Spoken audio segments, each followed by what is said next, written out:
Le fil rouge était principalement donc la place du sport féminin dans la société. Nous avons d'abord fait un état des lieux, à savoir quelle était l'image véhiculée par le sport féminin dans la société.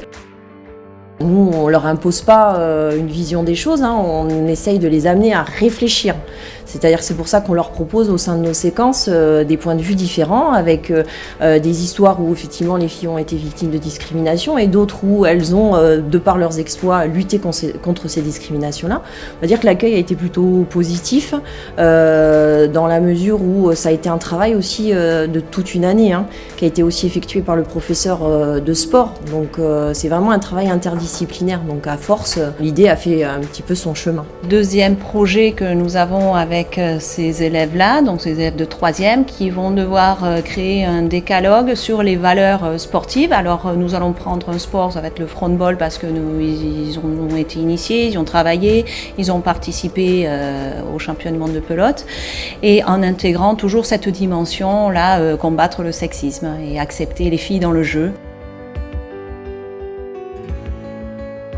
C'est comme la pelote, mais sauf que c'est un terrain plus petit un peu. Et c'est une balle en mousse. Forcément, c'est différent, parce que par exemple, les garçons, ils ont plus de force. Donc on va plus jouer au bout du terrain, tandis qu'avec les filles, on va plus jouer devant. Mais des fois, c'est la même chose. Enfin, c'est comme ça que je comprends mon garçon. Comme ça fait comprendre aux gens que les filles, elles sont égalité aux garçons, en sport, en tout, et voilà.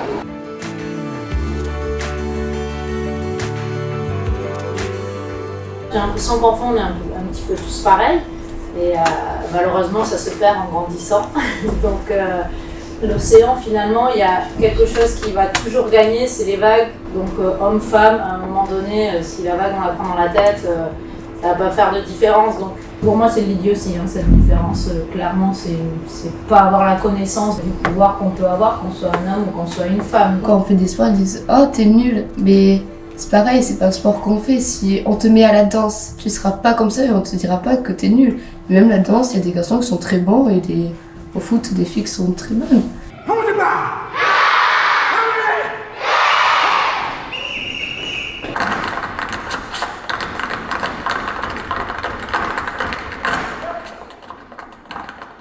Avant, j'étais plutôt skieur parce que j'étais grenoblois, donc j'avais des grosses cuisses, j'étais raide comme un piquet. Et puis en fait, après, j'ai fini par faire Valentin le Désossé à l'Opéra de Paris un jour. Donc j'ai juste décidé que j'adorais ce que je faisais, mais je voulais pas chanter que j'avais envie d'autre chose. Donc, de plus en plus, quand même, la danse, par le hip-hop, il y a toutes les danses urbaines, les danses actuelles, deviennent très masculines. Donc en fait, on se pose moins la question, je pense, que ça devient beaucoup plus naturel.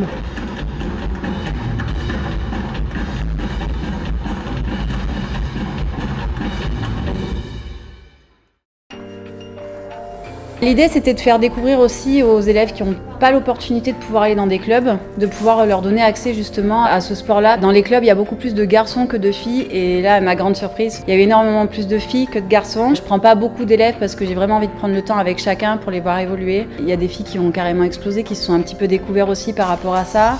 Je découvre des jeunes filles aussi qui ont vachement de choses à sortir, que ça soit personnel ou dans le milieu collectif, qui ont vachement de choses à sortir.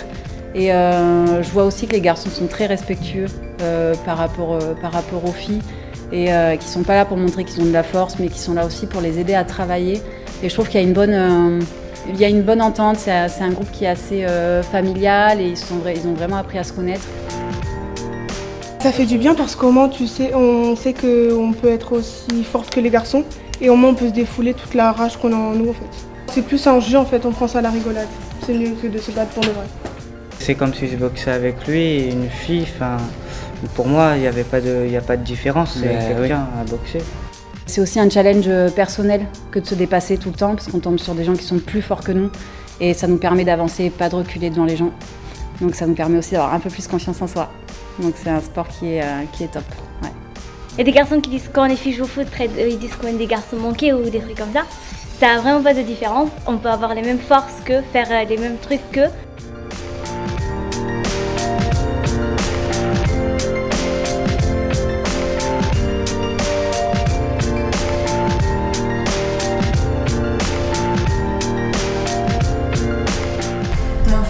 C'est une bataille, mais je pense que ça ne devrait pas être une bataille, puisque, je sais pas, On est tous des êtres humains. Ouais.